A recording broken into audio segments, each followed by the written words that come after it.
Hello everyone. Today is our fifth lecture on basics of Verilog.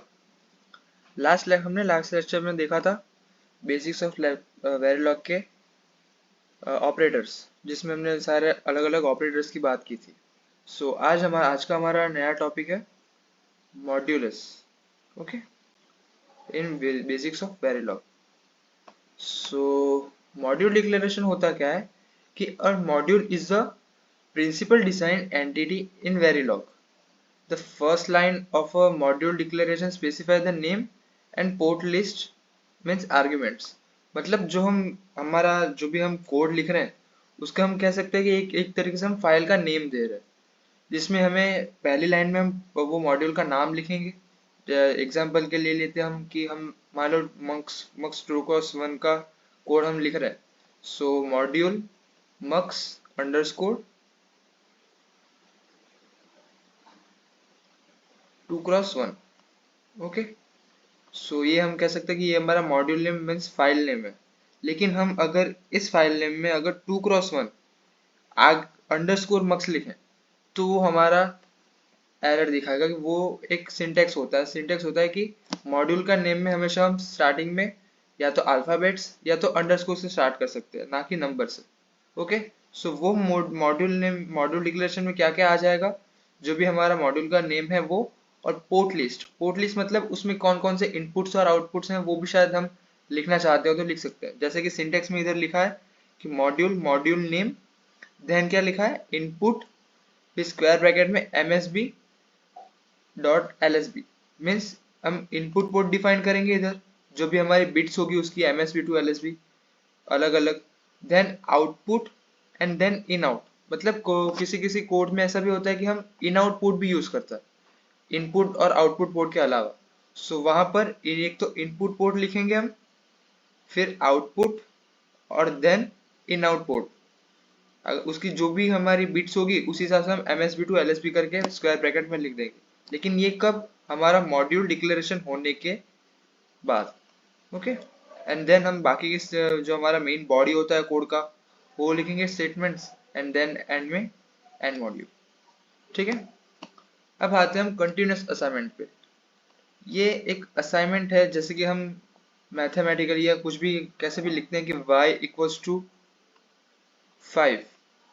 सो ये जो इधर equals to है वो है हमारा कंटिन्यूस असाइनमेंट.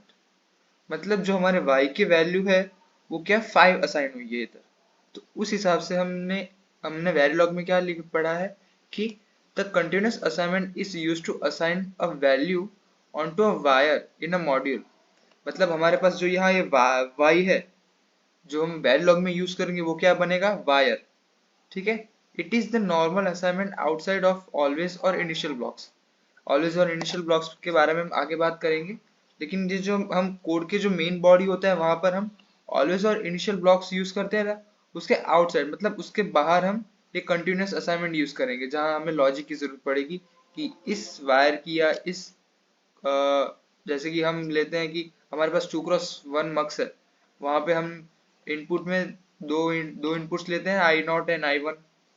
सो हम आई नॉट और आई वन की वैल्यू किस पर डिफाइन करते हैं, एस पर. तो एस की वैल्यू क्या होगी, एस इक्वल टू 0 होगी. तो हमारा कौन सा इनपुट सिलेक्ट होगा, आई नॉट.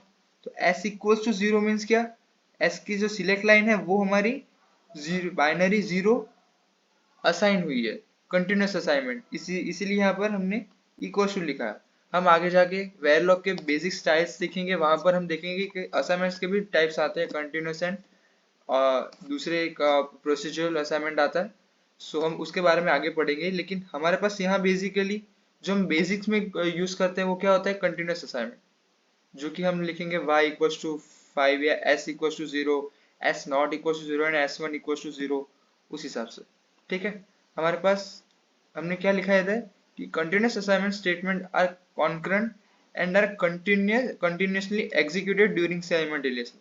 मतलब मान लो हमने लिखा है y equals to 5 and then हमने लिखा है कि y equals to 6.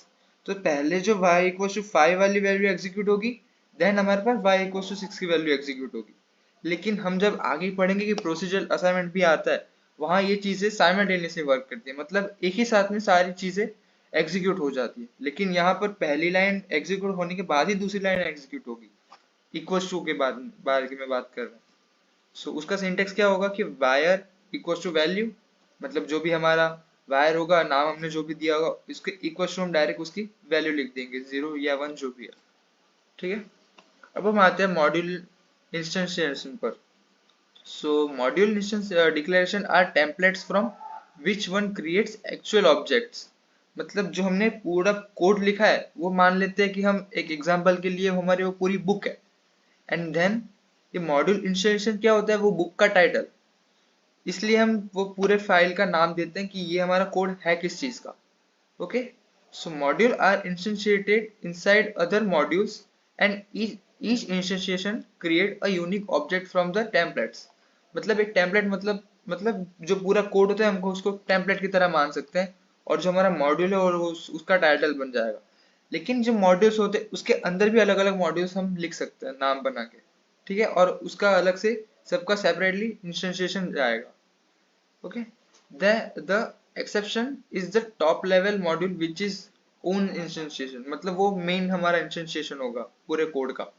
Syntax for इंस्टेंशिएशन क्या होगा, मॉड्यूल नेम 1, फिर वो अंदर हम जो भी वो पोर्ट कनेक्शन लिस्ट, मतलब जो भी हम इनपुट आउटपुट्स लिखेंगे वो ब्रैकेट में, देन नेम 2, अगर हमारे पास दूसरे भी अंदर मॉड्यूल्स हैं सो नेम 2 करके हम नाम दे सकते हैं, या जितने भी हैं वो नेम n करके हम नाम दे सकते हैं उसमें।